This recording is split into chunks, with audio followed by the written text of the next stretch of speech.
This week, the truth about coronavirus.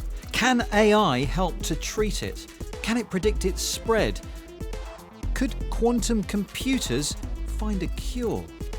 Also, self-driving wheelchair departing now from Terminal 7. I feel like the Queen. Hello.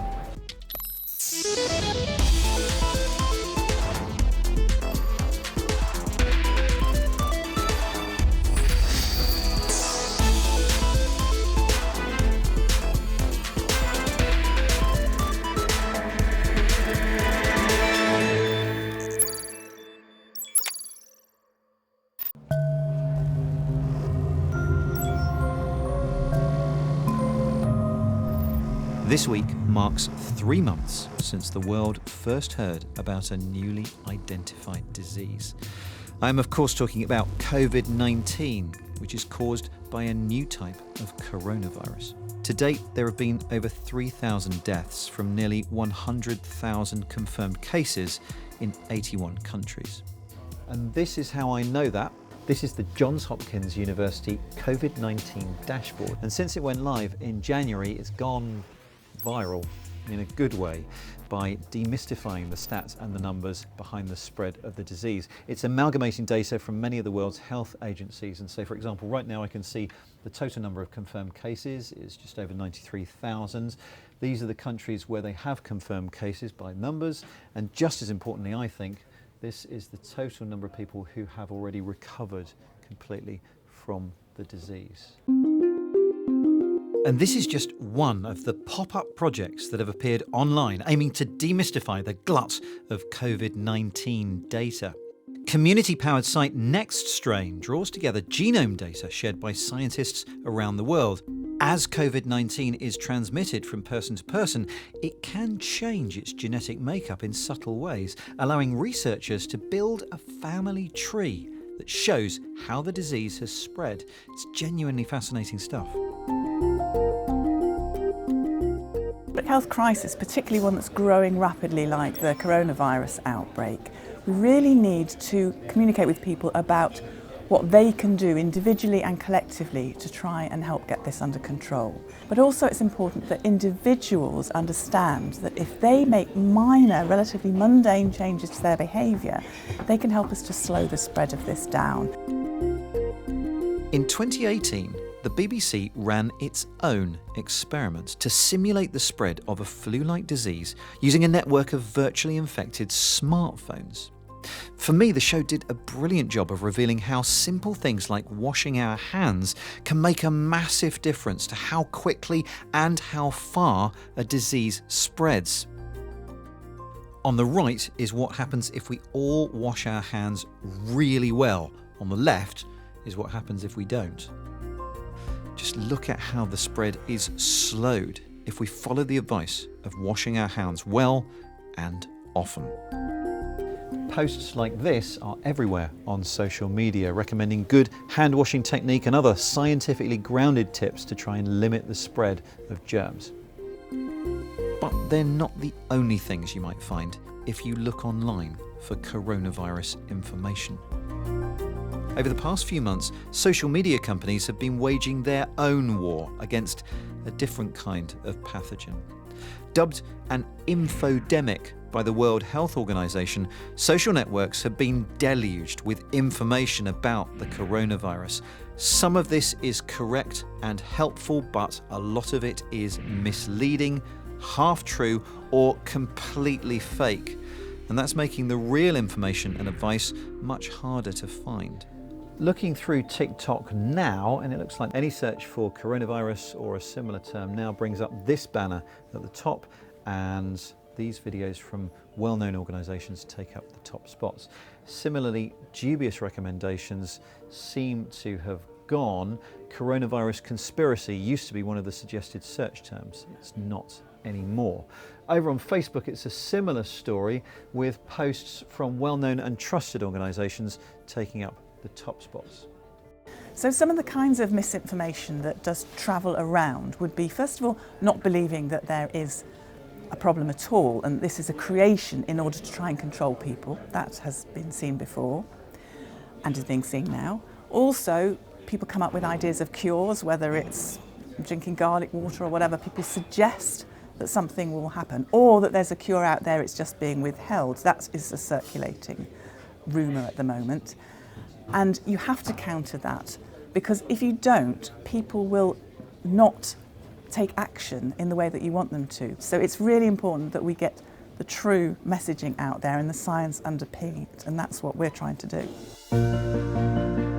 And if you're really interested in educating yourself on the science behind COVID-19, then Professor Ward has a free online course that should really protect you from the fake facts. So that's where we are now. But in this emerging age of artificial intelligence, we're starting to get glimpses of how that technology may help us in fighting outbreaks like this. And Lara has been investigating. This coronavirus seems to have shaken up life as we know it. Inevitably, it's going to continue to spread. But how far and fast that's going to happen and what we're going to do about it are still in question. So could artificial intelligence play a vital part in providing some answers and maybe even improving the outcome? AI had an important role in the initial understanding of this outbreak. Canadian specialist Blue Dot deals with global epidemic intelligence and identified very early on that something was amiss through a combination of medical and airline data. We were one of the first groups in the world that identified this outbreak. This was back actually on New Year's Eve day, the morning of December 31st. The machine learning algorithms that we've developed had picked up information in Chinese of a pneumonia, wasn't known to be a coronavirus, of unknown cause, centered around this market in Wuhan. When it was presented to our team, we recognized that there were parallels to the SARS outbreak 17 years earlier. So we knew immediately that there were some historic parallels here and that this outbreak really warranted our attention. And this is where the human scientists were needed. AI can alert, but can't yet do the investigation to say what's really occurring. Detecting an outbreak is really just the first step. There are multiple other things that need to happen. Ultimately, we need to determine what kinds of risks does this pose? Is it likely to spread? If it's going to spread, where might it go? What kind of consequences might occur from that spread? And then ultimately, we have to get that information into the hands of people who can then be empowered with that information to take the appropriate actions. It's not just about tracking, though. The dream is that one day AI might be able to conjure up necessary vaccines on the spot or repurpose drugs to deal with new challenges. The latter being something benevolent AI in London is already leading the way on.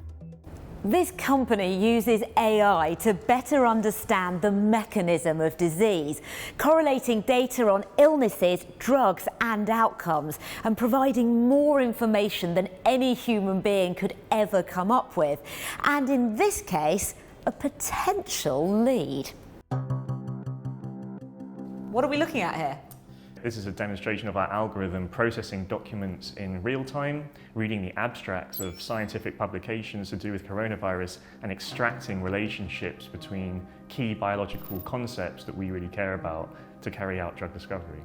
And at this point, we're just a few months into an outbreak that could really grow. How meaningful do you think this data is so far? There's a huge amount of information being published. We're not just pulling out coronavirus information, but we're merging it with a lot of existing publications on underlying biology.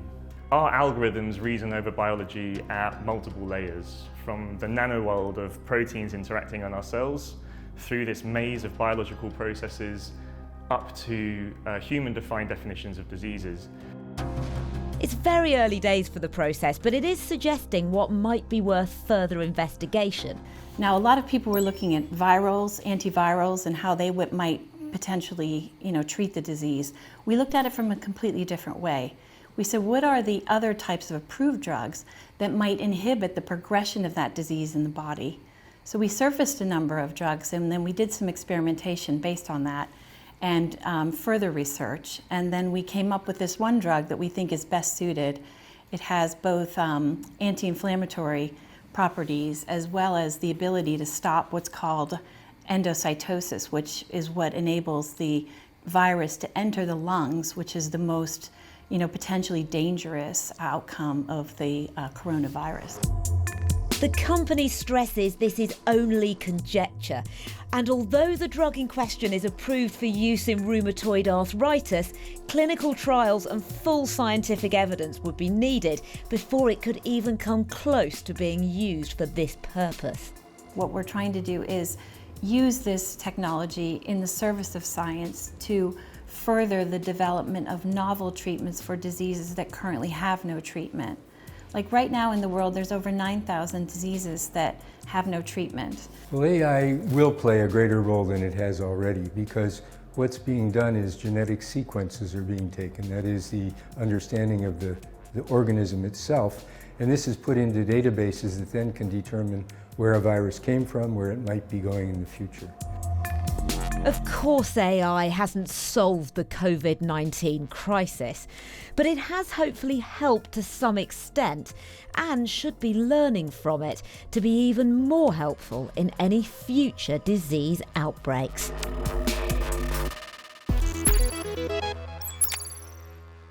Hello and welcome to the Week in Tech. It was the week Hong Kong airline Cathay Pacific was fined £500,000 by the UK's Information Commissioner's Office for failing to protect customers' personal data. The BAFTA Game Award nominations were announced, with Death Stranding and Control leading the pack with 11 nominations each. Winners will be revealed on the 2nd of April. And Tesla admitted that it has put older, slower processors in some of its new cars because of supply issues related to the coronavirus outbreak. The company said it would upgrade the hardware when supplies improved. If the thought of smart robots fills you with worry or even fear, then you might want to look away now. These bots have learned to walk in scarily just a matter of hours. Researchers at Google Robotics used AI to help the mechanical monstrosities master the art of walking forwards, backwards, and even turning. And if that doesn't concern you, Boston Dynamics, the company that brought us cyborg canines, have unveiled what happens when robots work together.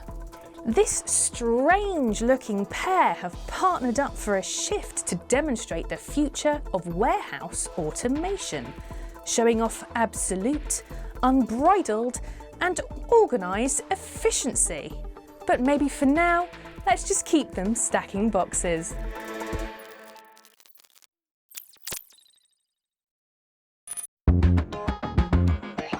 This extending phone concept can transform from a smartphone into a 7.8-inch tablet.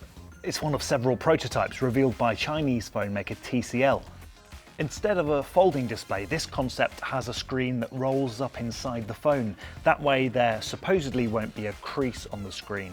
Now, the one I saw was just a dummy model with no electronics inside, but the company says it is working on the real thing. There will be huge challenges to making this practical. For starters, they'll have to work out how to stop dirt getting into the mechanism and scratching the screen, although the design is eye-catching. Here's another concept, a tablet that can be folded in half. When it's closed, it looks a bit like a tiny laptop, which I thought was very cute. And out of all the concepts TCL showed me, I thought this was the most robust and practical. And finally, a trifold tablet, essentially a 10-inch tablet that folds down into a very chunky phone. It has two hinges, one folds forwards, one folds backwards, and you can bend it into lots of unusual shapes, although I'm not entirely sure why you would want to. Now, none of these are ready to go on sale, and the company doesn't even know how much they would cost, but it does give us an idea of what some phones might look like in the future.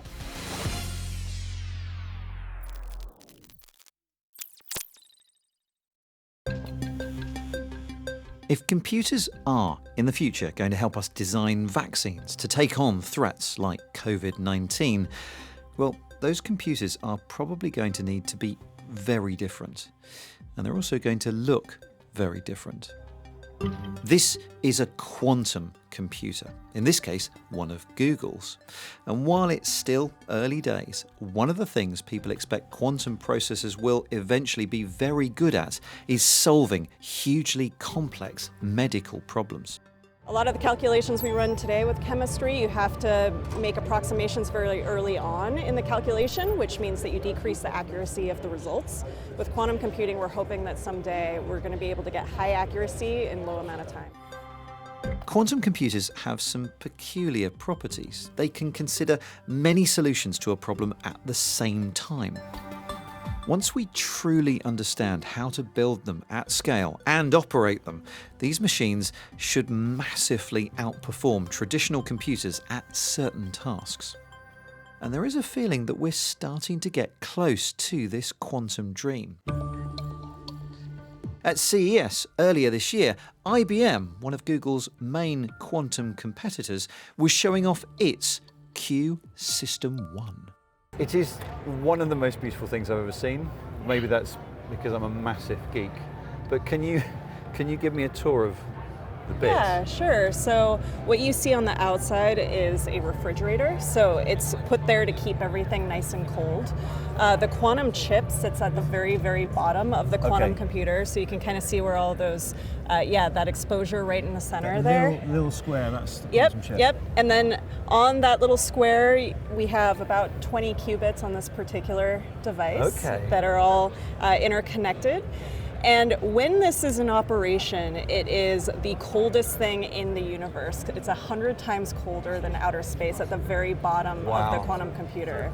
How do you interact with this? Yeah. How do the instructions come in, and how does the results come out? Yeah, so microwave pulses is what you send in, and it changes the qubit's phase, and that's how we essentially program a quantum computer. We run them, you can run them from your laptop, so you can... Is there a USB port somewhere? You just plug it in? Yeah, no.